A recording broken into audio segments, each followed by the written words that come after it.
Assalamualaikum warahmatullahi wabarakatuh. Perkenalkan, nama saya Ihsan Arifin Putra. Saya dari kelas PAI 2C. Saya akan sedikit menjelaskan tentang nahwu. Apa sih itu nahwu? Untuk melengkapi tugas bahasa Arab, langsung saja.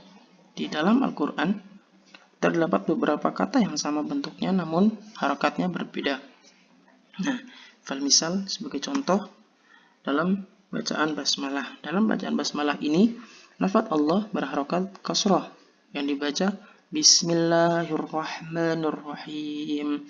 Nah, di ayat yang kedua, yaitu pada ayat kursi, lafaz Allah berharokat dumah yang dibaca Allahu la ilaha illa huwal hayyul qayyum. Nah, di ayat yang ketiga pun ada ayat lain. Nah, contohnya innallaha ma'as-sabirin. Nah, di dalam ayat ini lafaz Allah berharokat fathah. Nah, perubahan harokat di atas tidaklah sembarangan. Terdapat kaidah yang mengatur perubahan akhir kalimat tersebut. Nah, kaidah ini dibahas dalam ilmu nahwu. Apa sih itu ilmu nahwu dan mengapa kita harus mempelajarinya? Karena ilmu nahwu adalah salah satu cabang dari ilmu bahasa Arab yang membahas bagaimana menyusun kalimat yang sesuai dengan kaidah bahasa Arab. Nah, sebagai contoh, Doroba Zaitun Bakra, yang artinya Zaid telah memukul Bakar. Nah, ini contoh kalimat yang benar. Nah, sedangkan contoh kalimat yang salah ini seperti ini. Doroba Bakrun Zaidan.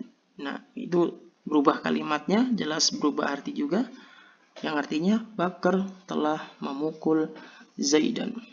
Nah, selain ilmu nahwu, ilmu yang penting wajib dipelajari untuk para pemula adalah ilmu shorof.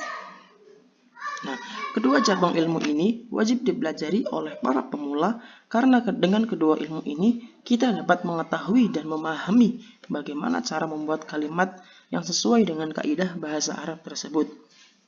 Adapun bila kita ingin membuat kalimat bahasa Arab yang indah dan atau tinggi nilainya, maka kita perlu mempelajari cabang bahasa Arab, yaitu seperti ilmu balaghah, ilmu ma'ani, dan ilmu a'rud. Nah, apa perbedaan ilmu shorof dan ilmu nahwu? Nah, kita fokus pada pembahasan ilmu shorof. Ialah pada perubahan kata dari satu bentuk ke bentuk yang lain, yang dikenal dengan tasrif.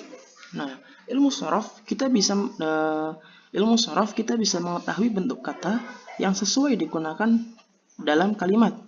Nah, sedangkan ilmu nahwu fokus pada bagaimana kita merangkai kata menjadi sebuah kalimat yang sempurna, baik dari sisi susunan kata tersebut atau perubahan akhir setiap kata, yang dikenal dengan istilah i'rab.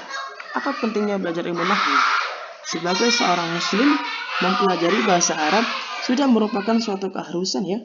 Bagaimana kita bisa memahami kandungan Al-Quran bila tidak memahami bahasanya? Bagaimana kita bisa menyelami lautan hikmah dalam hadis-hadis Rasulullah SAW bila bahasa Arab saja tidak mengerti? Allah Subhanahu wa Ta'ala berfirman, Inna anzalnahu Qur'anan Arabiyyan la'allakum ta'qilun, yang artinya sesungguhnya kami menurunkan berupa Al-Quran dengan berbahasa Arab agar kamu memahaminya. Allah Subhanahu wa Ta'ala juga berfirman di surat yang lain, Quran surat Az-Zumar ayat 28, Bismillahirrahmanirrahim. Qul ana arabiyya ghayra dhi iwajil la'allahum yattaqun, yang artinya ialah Al-Quran dalam bahasa Arab yang tidak ada kebengkokan di dalamnya supaya mereka bertakwa. Sayyidina Umar bin Khattab pun pernah berkata, Ta'allamul arabiyya fa innaha min dinikum. Pelajarilah bahasa Arab karena bahasa Arab adalah bagian dari agama kalian. Al-Imam Syafi'i juga pernah berkata, Man tabahhara fil najwih tada ilal kulli ulum, yang artinya orang yang menguasai ilmu nahwu maka ia akan dimudahkan untuk memahami seluruh ilmu. Oleh karena itu, marilah kita berdoa kepada Allah agar kita dimudahkan dalam mempelajari bahasa Arab dan bisa memahami agama kita dengan baik. Semoga bermanfaat. Terima kasih, itu adalah sedikit penjelasan dari saya. Kurang dan lebihnya mohon maaf. Wal afu minkum. Assalamualaikum warahmatullahi wabarakatuh.